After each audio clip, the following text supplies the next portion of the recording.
मंगला प्रसाद तिवारी का पूरा परिवार ने जगाई इंसानियत, भूख के खिलाफ परिवार की मुहिम। ज़रूरतमंदों की मदद करना ही संसार का सबसे बड़ा सुख है और पुण्य का काम भी है। ऐसे में हम मौजूद हैं प्रयागराज के एक ऐसे परिवार में जो निस्वार्थ होकर के हर रविवार को गरीबों का पेट भरता है। मतलब कि आप देख सकते हैं कि ये मंगला प्रसाद तिवारी का परिवार है। बच्चे भी यहाँ आपको दिखाई दे रहे होंगे, मंगला तिवारी जी भी बैठे हैं, उनके पिताजी भी बैठे हैं। और अगर हम बात करें तो ये हर रविवार को इसी तरह इनका परिवार खाना बनाता है उन लोगों के लिए जो बेहद गरीब हैं, जिनके यहाँ खाना नहीं पहुँच सकता है। हालांकि ये कोई भंडारा नहीं है, ये एक ऐसा सेवा है जो निस्वार्थ है। मतलब कि हर रविवार को सुबह 9 बजे बच्चे, इनकी पत्नी, इनके बाबूजी, पिताजी और मंगला प्रसाद जी, पूरा परिवार इकट्ठा होता है, पूड़ी बनती है। और अगर हम इधर सब्ज़ी दिखाएं तो आप देख सकते हैं कि ये सब्ज़ी भी घर के लोगों ने तैयार की है। और कहा भी जाता है इंसान के जब काम आता है तो इंसानियत और ऊंची होती है, और उसी की ये मिसाल वानगी सब पेश कर रहे हैं। दरअसल जहां आज की तेज रफ्तार जिंदगी में लोग अपने लिए भी वक्त नहीं निकाल पाते, वहीं प्रयागराज का एक परिवार पिछले 3.5 साल से हर रविवार मानवता की मिसाल लिख रहा है। फिलहाल ये कहानी सिर्फ भोजन वितरण की नहीं, बल्कि ये कहानी है संवेदना, जिम्मेदारी और इंसानियत की।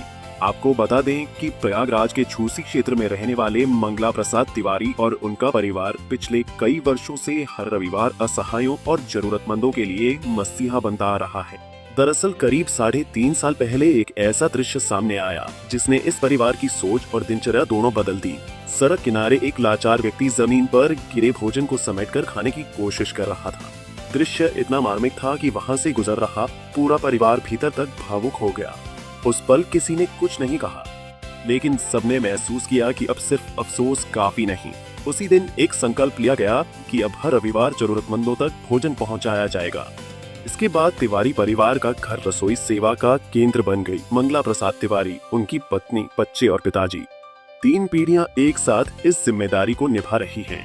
घर के बच्चे सब्जी काटते हैं, बुजुर्ग रोटियां बेलते हैं, महिलाएं भोजन तैयार करती हैं और फिर पूरा परिवार मिलकर पैकेट पैक करता है और रविवार दोपहर तक भोजन के पैकेट तैयार हो जाते हैं। इसके बाद परिवार के सदस्य शहर की सड़कों, फुटपाथों और झुग्गी बस्तियों में पहुंचते हैं। समय के साथ ये पहल अब एक परंपरा बन चुकी है। हर रविवार इस परिवार के लिए सेवा, संतोष और मुस्कान का दिन होता है। और स्टोरी करने के लिए हम देख रहे हैं कि आपकी पत्नी है, बच्चे हैं, बाबूजी हैं। ये कहाँ से आपके दिमाग में आया था कि हर रविवार को ही करना है? पहला सवाल तो यही है कि रविवार का दिन क्यों रखा गया, और क्या पहली बार आपने जहन में आया था कि आपको खिलाना है? सबसे पहले तो मैं आपको और आपकी टीम को धन्यवाद देना चाहता हूं, चूँकि अच्छी चीज़ों को लोग जल्दी अडॉप्ट नहीं करते, बुरी चीज़ें बहुत तेज़ी से फैलती हैं, अच्छी चीज़ों पे लोग फोकस नहीं करते हैं। ये मेरा अपना एक्सपीरियंस है, इसलिए मैंने बोल दिया। चूँकि लंबे समय से मैं करता आ रहा हूँ, 3.5 साल से ऊपर हो गया, बहुत कम लोग नोटिस करते हैं। तो अब आप आते हैं आपके सवाल पे कि किस तरीके से इसकी शुरुआत हुई, और दूसरा आपने जो पूछा कि कैसे शुरुआत हुई, प्लस जो है दूसरा क्या आपने पूछा? नहीं, कि रविवार का दिन ही। जी, रविवार का दिन। तो पहली बात तो ये कि रविवार का दिन चूज करने का सिर्फ एक कारण था कि मैं जॉब में हूँ, और प्राइवेट जॉब में होने के नाते Monday to Saturday work pressure रहता है, और वर्किंग आवर में कोई भी कंपनी ये नहीं चाहती कि आप कोई इस तरीके का काम करें, क्योंकि समय भी नहीं मिलता है। तो संडे एक ऐसा दिन होता है जो हम अपने व्यक्तिगत यूज में लेते हैं। बहुत सारे लोग संडे को मूवी देखते हैं, बहुत सारे लोग परिवार के साथ घूमने जाते हैं, कोई मंदिर जाता है, बहुत सारे लोग सो करके बिताना चाहते हैं, यानी कि आराम करना चाहते हैं। तो एक दिन जो ऐसा था रविवार का, उसे हम इस तरीके से यूटिलाइज़ करेंगे, ये हम लोगों ने विचार बनाया, चूँकि विकल्प भी नहीं था। संडे के दिन हम और हमारा परिवार, जैसे कि आपने बताया और यहाँ दिख भी रहा है कि हम घर पर ही फूड पैकेट तैयार करते हैं, हर संडे मेन्यू बदलते हैं। घर का बना हुआ भोजन हम उन लोगों तक पहुंचाने की कोशिश करते हैं जिनके पास कोई जाना भी मुनासिब नहीं समझता। मैं उन लोगों को गरीब भी नहीं कहता, चूँकि गरीब का कोई पैमाना नहीं है। हम निराश्रितों की सेवा करते हैं, जिनका कोई नहीं है, जो फुटपाथ पर रहकर अपना जीवन व्यतीत करते हैं। वो दिव्यांग भी हो सकते हैं, वो मानसिक रूप से जो डिस्टर्ब हैं वो भी हो सकते हैं, और ऐसे लोग हैं जिनका कोई नहीं है, तो उनके लिए हम ये सेवाएं करते हैं। ये सोच हम लोगों को आई करीब जो है 3.5 साल पहले। एक बार पत्थर गिरजा घर आप बखूबी वाकिफ़ हैं, सिविल लाइंस के, तो उसके फुटपाथ पर एक व्यक्ति को ज़मीन पर पड़ा हुआ भोजन, जैसे हम आप कोई भोजन गाय के लिए या कुत्ते के लिए डाल देते हैं फुटपाथ पे, तो वो भोजन उठा करके खाते हुए देखा एक ठीक ठाक व्यक्ति को। तो दिमाग में यह आया कि भाई ऐसी जगह पे, ऐसे देश में जहाँ किसी भी चीज़ के हमें सोने की चिड़िया कहा जाता है, और ऐसी जगह पे अगर हम आप देख रहे हैं कि कोई व्यक्ति ज़मीन पे पड़ा हुआ भोजन उठा के खा रहा है, तो वो अंदर से एक आवाज़ आई कि हम क्यों ना ऐसे लोगों के लिए कुछ काम करें। और वहीं से इसकी शुरुआत हुई। मेरी धर्मपत्नी अमृता तिवारी जी ने इसमें सहयोग दिया। जैसा कि कहा भी जाता है कि अगर जिसके साथ उसका परिवार है, माता पिता का आशीर्वाद है, तो कुछ भी कर सकता है।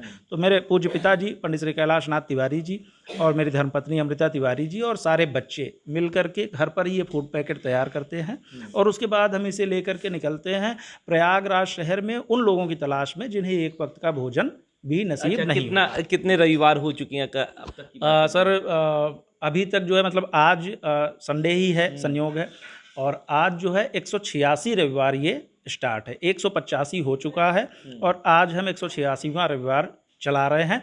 अच्छा, एक मैं थोड़ा सा और इसे बढ़ाना चाहता हूँ। जब आपने कहा कि रविवार ही क्यों, तो उसी से जो मैंने अभी बताया कि रविवार छुट्टी मिलती है, हम उसे इसमें यूज करते हैं, इसीलिए इस अभियान का नाम भी रविवार की रसोई रखा गया है।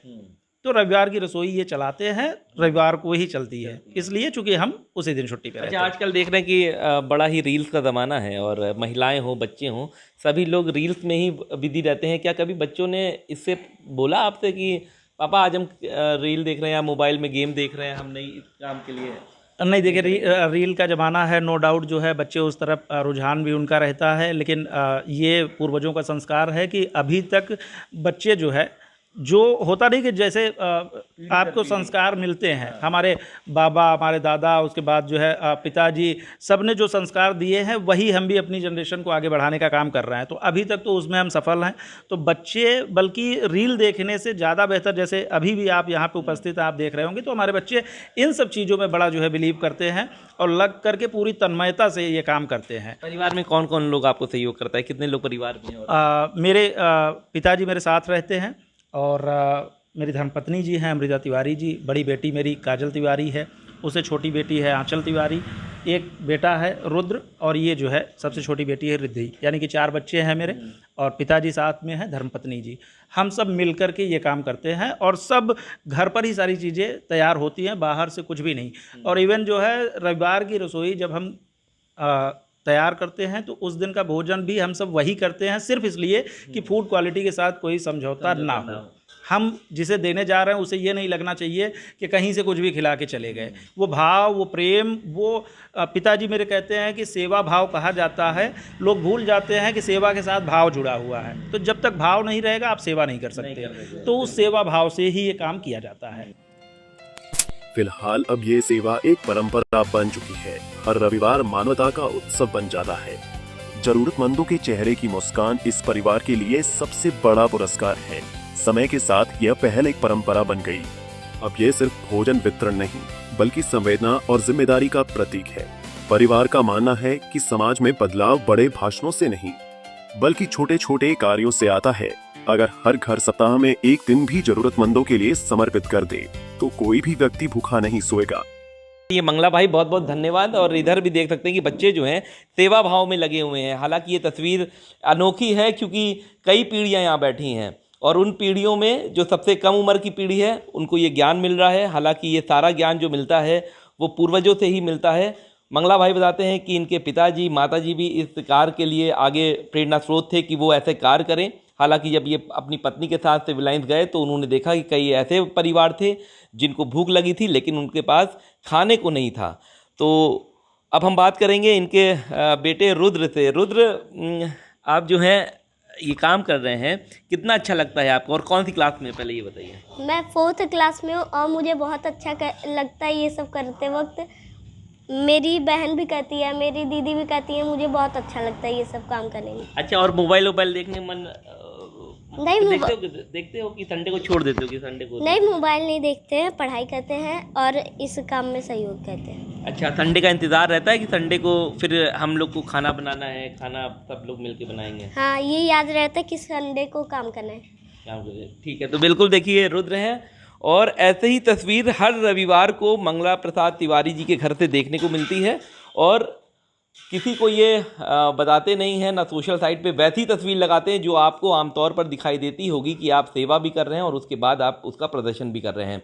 हालांकि अंदर ये पूरा का पूरा जो खाना है वो यहाँ पर बनता है, उसके बाद पैकेट तैयार किए जाते हैं, फूड पैकेट्स, और फिर कभी वो अपनी स्कूटी से या फिर कभी अपने कार से पति पत्नी निकलते हैं और उन लाचार जो खा नहीं सकते हैं, जो बहुत गरीब होते हैं, उनको ये निस्वार्थ होकर के मदद करते हैं। तो हम ये कह सकते हैं कि एक अनोखी तस्वीर भी प्रयागराज से देखी जा रही है। वीडियो जर्नलिस्ट संयुक्त उपाध्याय के साथ सैयद आखिर पंजाब के